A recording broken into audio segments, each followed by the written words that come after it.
कहानी की शुरुआत होती है 1928 में। हिंदुस्तान के कराकोरम पहाड़ों में एक आदमी कैंपिंग कर रहा था। अचानक उसे कैंप के बाहर एक अजीब सी चमकती हुई चीज दिखाई दी। आदमी उसके पास गया और देखा कि ये एक बहुत बड़ा रोशनी का गोला है जो पतली बर्फ की परत से ढका हुआ है। आदमी कुछ देर तक उसे घूरता रहा, फिर उसने अपने हथियार से उसे मारने की कोशिश की। जैसे ही उसने हमला किया वो तुरंत गिरकर बेहोश हो गया। गोला और ज्यादा चमकने लगा। थोड़ी देर बाद जब उसे होश आया तो गोला गायब हो चुका था और उसके शरीर पर एक अजीब सा निशान। इस बात को लगभग 80 साल गुजर गए और अब साल 2008 चल रहा है। हेलन नाम की एक साइंटिस्ट प्रिंसटन यूनिवर्सिटी में पढ़ा रही है। शाम को वो अपने सौतेले बेटे जेकब के पास घर आ गई। जेकब अपने पिता की मौत के बाद उससे बहुत दूर हो गया है, लेकिन हेलन फिर भी उसका बहुत ख्याल रखती है। अचानक हेलन को एक अनजान कॉल आया। किसी ने कहा कि एक गाड़ी तुम्हारे लिए आ रही है। उसी वक्त पुलिस ने घर को घेर लिया और एक FBI एजेंट ने दरवाजा खटखटाया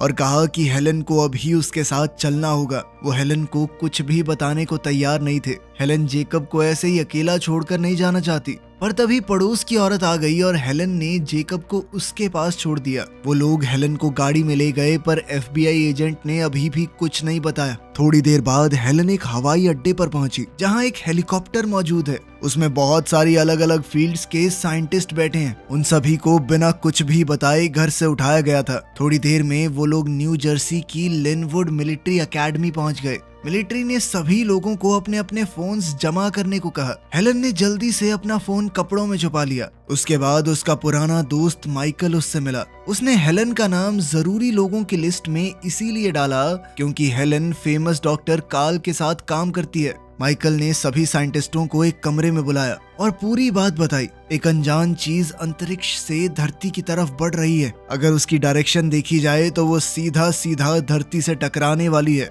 उसकी स्पीड इतनी ज्यादा है कि उसे तबाह करना नामुमकिन सा है। तो अब गवर्नमेंट ने एक इमरजेंसी टीम बनाई है ताकि जब भी वो चीज क्रैश होगी उसके बाद की चीजों को संभाला जा सके। टीम के पास सिर्फ थोड़ा सा टाइम ही बचा है। वो चीज न्यूयॉर्क शहर के बिल्कुल बीच में क्रैश लैंड होगी, जिससे लगभग 80 लाख लोग मर सकते हैं। मीटिंग के बाद हेलन ने बाथरूम में छुपकर जेकब को फोन किया और कहा कि बेसमेंट में छुप जाओ। हेलन ने ज्यादा कुछ नहीं बताया। एक फौजी ने हेलन को सुन लिया, पर उसने हेलन को अरेस्ट नहीं किया। उसने फोन मांगते हुए कहा कि मैं भी अपने घर पर बात करना चाहती हूँ। इसके बाद साइंटिस्टों को उस जगह ले जाया गया जहाँ पर वो चीज पृथ्वी से टकराने वाली है। काफी कोशिश के बाद भी ये समझ नहीं आ रहा था कि आखिर ये चीज है क्या। फिर अचानक से उनका मिसाइल सिस्टम भी डीएक्टिवेट हो गया। डर के मारे सब एक दूसरे का हाथ पकड़कर काउंट डाउन करने लगे, लेकिन कुछ नहीं हुआ। तभी उन्होंने खिड़की से देखा कि एक चमकती हुई बॉल धीरे धीरे धरती की तरफ आ रही है। वो सेंट्रल पार्क में लैंड हो गई और लोग डर के मारे भागने लगे। साइंटिस्टों ने सूट पहने और धीरे धीरे उस गोले की तरफ बढ़ने लगे। सबको लग रहा था कि हवा में कुछ अजीब सी रेडिएशन है। पुलिस और मिलिट्री भी आ गई और पूरा एरिया घेर लिया। तभी स्फीयर से तेज रोशनी आई और एक एलियन बाहर निकला। हेलन उसके पास गई। एलियन ने भी हाथ बढ़ाया, पर जैसे ही हेलन उसके हाथ को छूने वाली थी, किसी ने गोली चला दी और एलियन हेलन की बाहों में गिर गया। फिर अचानक एक बहुत बड़ा रोबोट जैसा जीव उस गोले से बाहर निकला। उसने अपनी ताकत से पूरे एरिया की बिजली बंद कर दी और एक ऐसी आवाज निकाली जिससे सबके कान दर्द होने लगे। रोबोट ने उस एलियन को उठाना चाहा, पर एलियन ने अपने हाथ के इशारे से रोका और वो रोबोट तुरंत ही बंद हो गया। घायल एलियन को मिलिट्री लैब ले जाया गया। डॉक्टर्स को समझ नहीं आ रहा था कि आखिर इस जीव का इलाज कैसे करें। टाइम बर्बाद हो रहा था और एलियन की कंडीशन बिगड़ने लगी। हेलन ने कहा कि जल्दी से एक सर्जन को बुलाओ ताकि कम से कम गोली तो निकाल दें। सर्जन ने ऑपरेशन करके गोली निकाल दी। वो ये देखकर पूरी तरह चौंक गया कि उस एलियन का शरीर अंदर से इंसानों जैसा ही है। उसने देखा कि एलियन की ग्रे स्किन फट रही है, तो उसने पूरी परत ही निकाल दी। नीचे एक इंसान जैसा ही आदमी है। इसके बाद उन्होंने एलियन को एक कैप्सूल में रखा। हेलन ने हिसाब लगाया कि शायद वो सपना देख रहा है। तब वो एलियन अचानक से होश में आया और कैप्सूल देखकर घबरा गया, लेकिन हेलन ने प्यार से उसे समझाया और वो शांत हो गया। अब वो बिल्कुल उसी 1928 वाले आदमी जैसा लग रहा था। ये खबर बाहर आते ही दुनिया में हबड़ा दबड़ी शुरू हो गई। बड़ी बड़ी स्टॉक मार्केट क्रैश हो गई। न्यूयॉर्क में लोगों को जगह खाली करने के लिए तैयार किया गया। दुनिया भर के लोग डर के मारे शहरों से भाग रहे थे। इसी बीच सेक्रेटरी ऑफ डिफेंस रेजिना ने इमरजेंसी मीटिंग बुलाई। उन्हें पता चला कि एलियंस ने स्पाई सैटेलाइट को हैक कर लिया है और दुनिया भर में और भी चमकदार गोले लैंड होने लगे। रेजिना लैब में आई और साइंटिस्टों की रिपोर्ट सुनी। एलियन के मांस के सैंपल में 3 अलग डीएनए हैं। वो अंदर से बिल्कुल इंसान जैसा है। उसके ऊपर एक ग्रे कलर की परत है जो बचाव का काम करती है। इससे तो ऐसा ही लगता है कि एलियंस पहले धरती पर आए थे और इंसानों के डीएनए का सैंपल लेकर गए हैं। उसी सैंपल की वजह से ये एलियन इंसानों का रूप ले सकता है।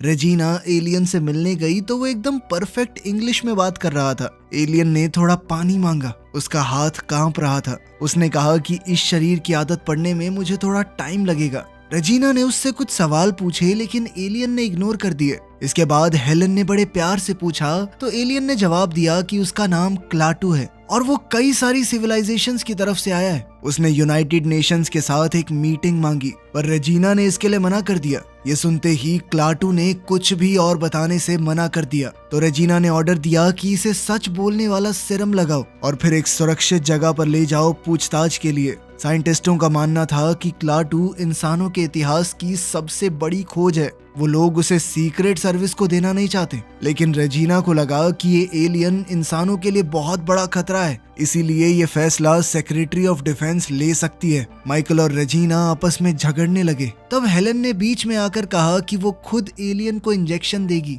और सारे टेस्ट करेगी। हेलन को ट्रूथ सिरम की बोतल दे दी गई पर फिर वो फार्मेसी में घुसकर एक नमक वाले पानी की बोतल छुपा कर अपने साथ ले गई। रेजिना ने क्लाटू को बताया कि उसे एक और ज्यादा सुरक्षित जगह पर ले जाया जाएगा। क्लाटू ने कहा मुझे छोड़ दो, मुझे यहाँ से जाना है, पर रेजिना ने मना कर दिया। उसने कहा कि तुमने गैर कानूनी तरीके से हमारे प्लेनेट में घुसने की कोशिश की है और तुम्हारे रोबोट ने हमारी फौज के ऊपर हमला किया। इस पर क्लाटू ने कहा कि जब मैं प्लेनेट पे आया ही नहीं तो मुझे रूल कैसे पता होंगे, और रही बात रोबोट की तो वो तभी एक्टिवेट होता है जब लड़ाई झगड़ा हो और मैंने उसे रोक दिया था। लेकिन रेजिना ने ये बात इग्नोर कर दी और हेलन से कहा कि जल्दी से इंजेक्शन दो। हेलन ने ट्रूथ सिरम की जगह क्लाटू को नमक वाला पानी इंजेक्ट किया और धीरे से कहा कि भाग जाओ। इंजेक्शन के बाद हेलन को तुरंत वहां से ले जाया गया और वहीं क्लाटू को वो लोग एक कुर्सी से बांधकर एक कमरे में ले गए जहाँ पर झूठ पकड़ने की मशीन लगी हुई थी। एजेंट ने उससे कुछ सवाल पूछे और मॉनिटर पर रीडिंग्स देखता रहा।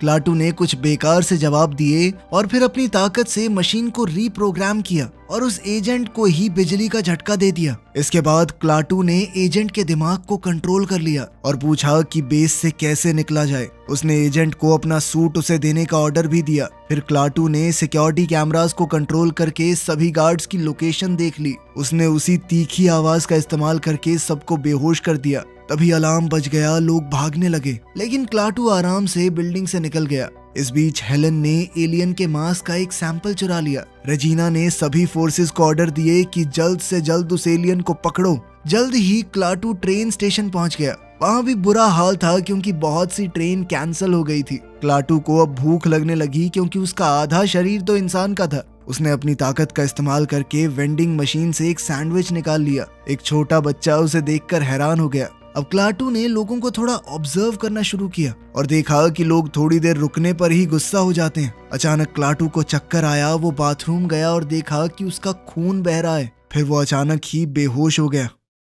कुछ घंटों बाद हेलन को फोन आया कि स्टेशन में एक पेशेंट उससे मिलना चाहता है। हेलन को समझ आया कि जरूर ये एलियन ही होगा। हेलन तुरंत स्टेशन पहुंच गई और क्लाटू को उठा लिया। गाड़ी में जेकब भी है जो काफी बुरा बर्ताव कर रहा था। क्लाटू ने हेलन से कहा कि मेरे ऊपर जो ग्रे से कलर की परत थी वो है तुम्हारे पास। इस पर हेलन ने हाँ में जवाब दिया। जैसे ही क्लाटू ने वो परत अपने घाव पर लगाई, घाव अचानक से ठीक होने लग गया। उसी वक्त मिलिट्री ने रोबोट के ऊपर हमला करने की कोशिश की, लेकिन रोबोट खतरा महसूस करते ही एक्टिवेट हो गया। उसने पूरे मिलिट्री सिस्टम को अपने कंट्रोल में ले लिया और कुछ ही सेकंड में सब कुछ तहस नहस कर दिया। आर्मी उसके खिलाफ कुछ भी नहीं कर पा रही। हेलन क्लाटू को लेकर एक खास रूट पर गाड़ी चला रही थी, बिल्कुल वैसे ही जैसा क्लाटू ने कहा था। जेकब ने देखा कि सब लोग शहर छोड़कर भाग रहे हैं। वो एलियंस की तरफ अपनी नफरत भी जताने लगा। उसने कहा कि एलियंस को खत्म कर देना चाहिए। क्यों आए हैं ये लोग हमारे प्लेनेट पे? अगर मेरे पापा जिंदा होते ना वो लड़ते उनसे।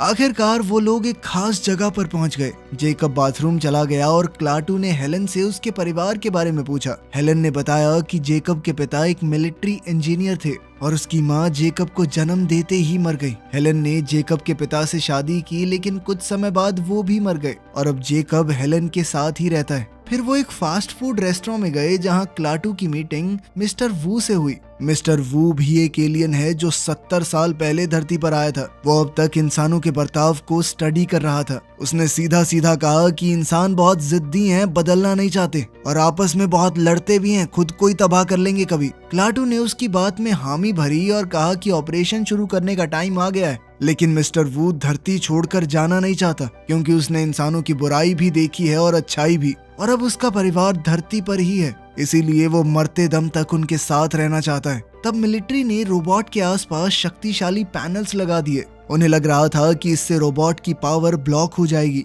इमरजेंसी नंबर पर लोगों के हजारों कॉल्स आ रहे थे कि उन्होंने क्लाटू को देखा। इतने में गवर्नमेंट ने नोटिस जारी कर दिया था कि जो भी इसे देखे, जिंदा या मुर्दा, जल्दी रिपोर्ट करो। उधर हेलन, जेकब और क्लाटू न्यू जर्सी की तरफ जा रहे थे। जंगल में पहुंचकर क्लाटू ने हेलन से कार को रोकने को कहा और फिर वो जंगल में पैदल चल दिया। हेलन भी उसके पीछे गई और जेकब को वहीं रुकने को कहा। जल्द ही हेलन ने अजीब से कीड़ों का झुंड देखा। जब वो नदी तक पहुंची तो क्लाटू पानी को देख रहा था। अचानक एक चमकदार गोला नदी से बाहर आया और क्लाटू ने इमरजेंसी प्रोसेस एक्टिवेट कर दिया। इससे दुनिया भर में जितने भी गोले आए थे सभी एक्टिवेट हो गए। हेलन चौंक कर वापस गाड़ी की तरफ गई। जेकब को कहीं ना कहीं डर था कि हेलन क्लाटू से शादी कर लेगी और फिर उसके पिता की जगह क्लाटू आ जाएगा। हेलन ने कहा कि ऐसा कुछ नहीं होने वाला, पर जेकब ने उसकी बात नहीं सुनी और चिढ़कर जंगल में भाग गया। हेलन उसके पीछे गई और उन्होंने पेड़ों के बीच एक चमकदार लाइट देखी। ये सभी गोले पृथ्वी छोड़कर जा रहे हैं। सिर्फ एक ही गोला पृथ्वी पर बचा जो कि खुद क्लाटू का है। क्लाटू वापस आया और कहने लगा कि मुझे शहर ले चलो। इस पर हेलन ने पूछा, क्यों, वहाँ क्यों जाना है? तब क्लाटू ने बताया कि इंसान धरती को तबाह कर रहे हैं। इस पूरे ब्रह्मांड में पृथ्वी जैसे प्लैनेट बहुत कम है जहाँ लोग रह सकते हो, जीवन पनप सकता हो। क्लाटू को लगता है कि धरती एकदम सही हो जाएगी, बस इंसानों को हटाना है। ये सुनते ही हेलन डर गई। उसने उसे समझाया कि इंसान बदल सकते हैं, उन्हें एक और मौका मिलना चाहिए। लेकिन क्लाटू ने बताया कि वो लोग सालों से इंसानों को देख रहे हैं पर कभी कोई बदलाव नहीं आया। इंसान सिर्फ अपने बारे में सोचते हैं और अब मैंने प्रोसेस को शुरू कर दिया है, अब इसे बदला नहीं जा सकता। तभी एक पुलिस वाला वहां से गुजरा और उसने क्लाटू को पहचान कर गाड़ी रोक दी। उसने बंदूक निकाली और कहा कि चुपचाप सरेंडर कर दूं। जेकब ने क्लाटू से कहा कि पुलिस वाले को नुकसान मत पहुंचाना, पर क्लाटू ने कहा कि चिंता मत करो, दर्द बहुत कम होगा। और एक हाथ हिलाते ही उसने हेलन की गाड़ी को पुलिस वाले पर धकेल दिया, जिससे पुलिस वाला दब गया। जेकब डर गया पर क्लाटू ने तुरंत अपनी ताकत गाड़ी के अंदर डाल दी और उसका इस्तेमाल करके पुलिस वाले के दिल को झटका दिया, जिससे पुलिस वाला दोबारा जिंदा हो गया। क्लाटू ने समझाया कि मैं उसे मारना नहीं चाहता, बस रास्ते की रुकावट हटा रहा था। हेलन को अभी भी लग रहा था कि अगर क्लाटू चाहे तो सब कुछ रोक सकता है, इसीलिए उसने कहा कि मैं तुम्हें एक ऐसे आदमी के पास ले जाऊंगी जो तुम्हारा दिमाग बदल देगा। इस वक्त सीक्रेट सर्विसेज के लोग उन गोलों को समझने की कोशिश कर रहे हैं जो धरती से ऊपर गए हैं। वीडियो में उन्हें पता चला कि वो चमकते हुए गोले धरती के क्रीचर्स को स्पेस में ले जा रहे हैं। रेजिना को समझ आ गया कि ये गोले ऐसे जीवों को लेकर जा रहे हैं जिनके बिना जीवन असंभव हो जाएगा और इसका सीधा मतलब है कि धरती पर कुछ बहुत बुरा होने वाला है। मिलिट्री ने उस बड़े से रोबोट को एक अंडरग्राउंड साइलो में रख दिया। पूरी धरती पर दंगे शुरू हो गए। पैसों का कोई मोल नहीं रहा, लोग लूट मार करने लगे। उधर हेलन क्लाटू को काल के पास ले गई, जो कि एक नोबेल प्राइज विनिंग साइंटिस्ट है जिसके साथ हेलन काम करती है। क्लाटू ने बोर्ड पर एक फॉर्मूला लिखा देखा और उसे सही करने लगा। काल तुरंत ही उसके साथ उस प्रॉब्लम को सॉल्व करने लगा। काल को समझ आ गया था कि ये वही एलियन है जिसे ढूंढा जा रहा है। उधर जेकब दूसरे कमरे में टीवी देख रहा था। तभी उसने स्क्रीन पर वो नंबर देखा जहां एलियन के बारे में रिपोर्ट कर सकते हैं। लिविंग रूम में काल ने क्लाटू से पूछा कि तुम्हारे लोग कैसे आज तक बचे हुए हैं, तुम नहीं लड़े आपस में? क्लाटू ने बताया कि हमारा सूरज मरने लगा था, इसीलिए हमें बदलना पड़ा। इस पर काल ने कहा, तो ये बदलाव तभी आया ना जब तुम्हारी जिंदगी खत्म होने वाली थी और इंसान भी अब अंत के बिल्कुल करीब पहुंच चुके हैं, इसीलिए थोड़ा वक्त तो हमें भी मिलना चाहिए। इस बात ने क्लाटू को सोचने पर मजबूर कर दिया, पर तभी वहां एयरफोर्स हेलीकॉप्टर्स आ गए। क्लाटू, हेलन और जेकब जल्दी में घर से भाग गए। बाहर जाते वक्त कार्ल ने हेलन से कहा कि एलियन के दिमाग को बहस या बातों से नहीं, इंसानों की हरकतों से बदला जा सकता है। यानी उसे दिखाना होगा कि इंसान बदल सकते हैं। वो तीनों जंगल में छुपने की कोशिश कर रहे थे, पर जेकब अचानक से खुली जगह में जाकर हेलीकॉप्टर की तरफ हाथ हिलाने लगा। वो साथ साथ चिल्ला भी रहा था कि इधर देखो, यहाँ हैं हम। उसने बताया कि मैंने ही फौज को कॉल किया है, क्योंकि अगर उसके पिता होते वो भी यही करते। एलियन के लिए देश से गद्दारी नहीं करते वो। इस पर हेलन ने दुखी होकर कहा कि तुम्हारे पिता नहीं है अब यहाँ, मैं हूँ, मेरे साथ रह लो। ये सुनकर जेकब रोने लग गया। अचानक एक हेलीकॉप्टर ने हेलन को पकड़ लिया और ऊपर उड़ाकर ले गया। बाकी हेलीकॉप्टर्स ने क्लाटू के ऊपर निशाना साधा और फायर करने की पूरी तैयारी कर ली, लेकिन क्लाटू ने पायलट्स को बिजली का झटका दिया और हेलीकॉप्टर आपस में टकरा गए। उधर जेकब डर के मारे जंगल में भाग गया, पर क्लाटू तुरंत उसके पीछे गया और उसे नदी में गिरने से बचाया। क्लाटू ने जेकब को मना लिया कि वो उसके साथ है। इस बीच हेलन को रेजिना के पास ले जाया गया। हेलन ने रिक्वेस्ट की कि मुझे छोड़ दिया जाए, क्योंकि क्लाटू उसकी बात सुनता है और सिर्फ वही उसे रोक सकती है, पर रेजिना ने मना कर दिया। मिलिट्री बेस में स्पेशल फोर्सेस रोबोट के ऊपर एक्सपेरिमेंट कर रही हैं। उन्होंने रोबोट के ऊपर डायमंड ड्रिल चलाई, लेकिन वो भी टूट गई। टेक्नीशियन एक और ड्रिल को लेने गया, लेकिन टूटे हुए ड्रिल के क्रैक में अजीब से कीड़े तेजी से बढ़ते जा रहे थे और वो लगातार ड्रिल को खाने लगे। तभी वो रोबोट पूरा टूटकर छोटे छोटे नैनोबॉट्स में बदल गया। छोटी छोटी कीड़ों जैसी मशीन जो सब कुछ खाने लग गई। खिड़कियां टूटने लगी, लोग भागना चाहते थे, पर बेस पूरी तरह से सील्ड था। कुछ ही पल में सब लोग धूल में बदल गए और पूरा बेस तबाह हो गया। मिलिट्री ने रेजिना को रिपोर्ट दी कि नैनोबॉट्स को तबाह करना उनके लिए नामुमकिन है। अगर मिसाइल वगैरह चलाई गई तो वो कीड़े और ज्यादा बढ़ जाएंगे। अब वो बादल सा बनकर हर दिशा में फैल रहे हैं और अपने रास्ते में आने वाली हर चीज को तबाह कर रहे हैं। जब एलियन बग्स एक बड़े स्टेडियम तक पहुंचे तो पूरा स्टेडियम कुछ ही सेकंडों में मिट्टी बन गया। ये देखकर रेजिना को समझ आ गया कि वो लोग कुछ नहीं कर सकते, इसीलिए उसने हेलन को छोड़ दिया ताकि वो ही क्लाटू से बात कर सके। माइकल भी उसके साथ गया।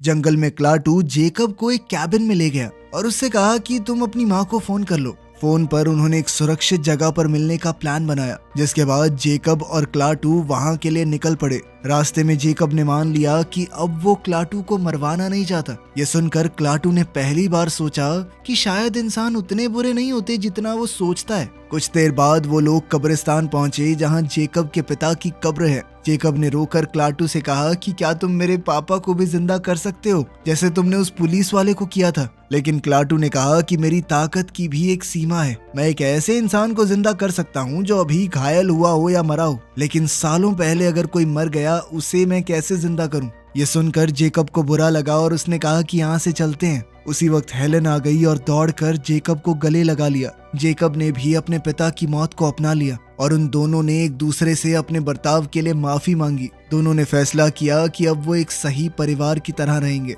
ये सब देखकर क्लाटू को समझ आया कि इंसानों के अंदर भी प्यार और अच्छाई है और उन्हें एक और मौका मिलना चाहिए। हेलन ने वादा किया कि इंसान बदलेंगे, तो क्लाटू ने कहा कि वो नैनोबॉट्स को रोकने की कोशिश करेगा। उधर नैनोबॉट्स का वो बादल न्यूयॉर्क को पूरी तरह से खा रहा था। लोग, बिल्डिंग, गाड़ियां, सब कुछ खत्म हो रहा था। रेजिना ने प्रेसिडेंट से कहा कि हम इस सारी परेशानी को प्यार से संभालने की कोशिश कर रहे हैं, लेकिन प्रेसिडेंट ने घबराकर कहा कि नहीं, उनके ऊपर हमला करते रहो, वो एलियन खतरनाक हैं। हेलन, जेकब, क्लाटू और माइकल जल्दी से न्यूयॉर्क वापस गए, जहां वो आखिरी गोला मौजूद है। रास्ते में मिलिट्री ने रास्ता रोक रखा था, पर क्लाटू ने माइकल को सीधा गाड़ी चलाने को कहा। पहले तो फौजियों ने उनका पीछा किया, पर फिर बाद में रुकने का ऑर्डर मिल गया। वो लोग सेंट्रल पार्क पहुंचे और देखा कि पूरी मिलिट्री और साइंटिस्ट वहां से गायब हो गए हैं। तभी एयरफोर्स ने बमबारी चालू कर दी। उनकी गाड़ी उलट गई और एक बड़ा आग का धमाका हुआ। इसमें माइकल मारा गया, पर हेलन, जेकब और क्लाटू बच गए।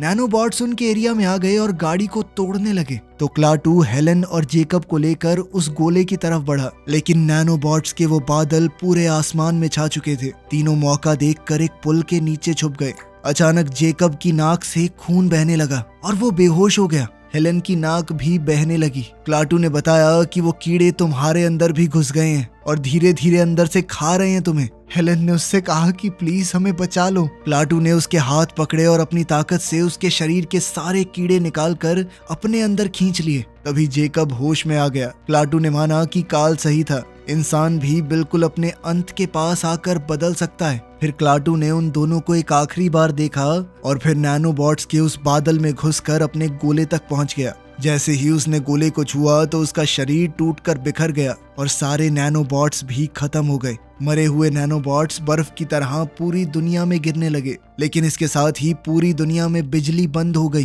पूरी दुनिया अंधेरे में चली गई। हेलन और जेकब बाहर आए और उस गोले को ऊपर जाते हुए देखा। वीडियो पसंद आई तो लाइक कर देना, चैनल को सब्सक्राइब कर लेना। मिलते हैं अगली वीडियो में।